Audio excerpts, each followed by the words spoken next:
All right, welcome to The Explainer. You see words like tariffs and trade wars thrown around in the news all the time, right? But what do they actually mean? For real industries, for entire countries, and yeah, for your wallet? So today, we're going to break it all down and look at the real price of what they call economic protection. I love this analogy from our source material. It just makes it so clear. Imagine you and your neighbor are selling fruit. One day, he makes you pay an entry fee just to sell in his market. So what do? You do the same thing to him. And pretty soon, you're both paying more and, surprise, selling less. That's a trade war in a nutshell. And that entry fee, well, that's the tariff. Okay, so let's take that idea of an entry fee and see what it actually looks like in the big, complex world of global economics. So that entry fee, it has a name. It's called a tariff. And yeah, at its heart, it's basically a tax that a country slaps on imported goods and services. But it's not just about collecting money, oh no. The main goal here is to make those imported products more expensive on purpose. Why? To give your own local stuff an instant leg up on the competition. You might be thinking, wow, that seems kinda blunt. And it is. But governments see it as a multi-tool, you know?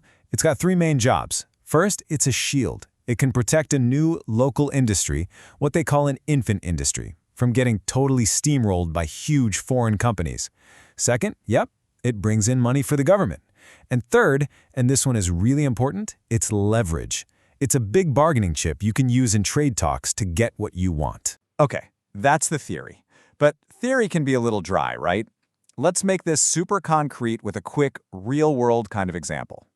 Let's do the math. Let's use steel as an example. Say country X sells its steel to India for 100 rupees a kilo. Simple enough. But then India puts a 20% tariff on it. So what happens? That's 20 rupees right on top. The new price for that imported steel is now 120 rupees.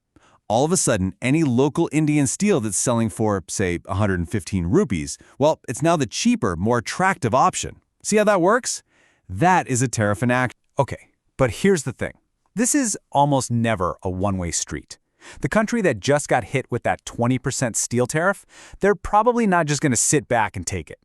So, what happens when they decide to fire back with their own tariffs? And that's when we get into what's called a trade war. It's exactly what it sounds like, an economic conflict. It becomes this tit-for-tat cycle where countries just keep raising tariffs on each other. It's like an economic boxing match, and it often just keeps escalating until, frankly, both sides are getting hurt. And this isn't just theory. It's happened for real. Take the US and India back in 2018-2019. The US put a big 25% tariff on Indian steel and 10% on aluminum, saying it was for national security. So what did India do? It fired back. It raised tariffs on 28 different American products, things like apples, almonds, and walnuts. It's a perfect real-world example of that tit-for-tat response. But it's not always just about hitting back. Tariffs are used in other strategic ways too. For instance, as part of the Make in India initiative, India raised tariffs on things like mobile phones and solar panels. The goal? To make the imported ones more expensive and encourage companies to build them right here at home. And then there's the political angle. After the tensions in Galwan, India put more restrictions on imports from China. So you see, a tariff isn't just an economic tool, it's a political one too. So this brings us to the big, crucial question, right? Are tariffs a good thing or a bad thing? Are they a smart way to protect your economy, or are they just self-destructive? Well, as you can probably guess, the answer isn't that simple. They're very much a double-edged sword. Just look at this. For every pro, there's a serious con. On one hand, yes, you can protect those infant industries. That's a plus. But the downside? You're making stuff more expensive for your own citizens. And sure, tariffs can be a great bargaining chip in trade talks. But you're always running the risk of someone hitting back, starting a trade war that hurts your own exporters. And maybe the most dangerous part? That protection can make local companies lazy. If they don't have to compete, why innovate? Why get more efficient? Now, it's really interesting when you zoom out from this, because none of this happens in a vacuum, right? These decisions by individual countries, they all fit into a much bigger global picture.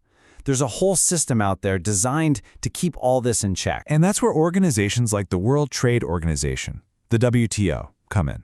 Their whole job is to set the rules of the road and step in to mediate these fights before they get out of control. And it's a good thing they do, because the stakes are incredibly high. We're not just talking about the price of apples and steel anymore.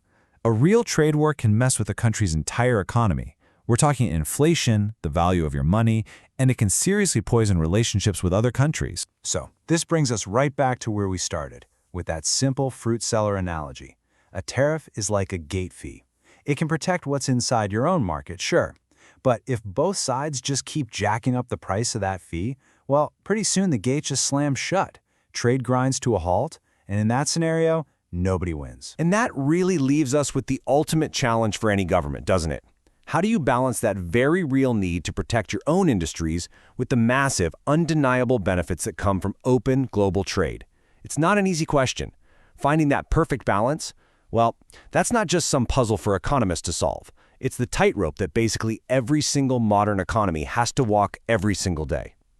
Thanks for joining us on The Explainer.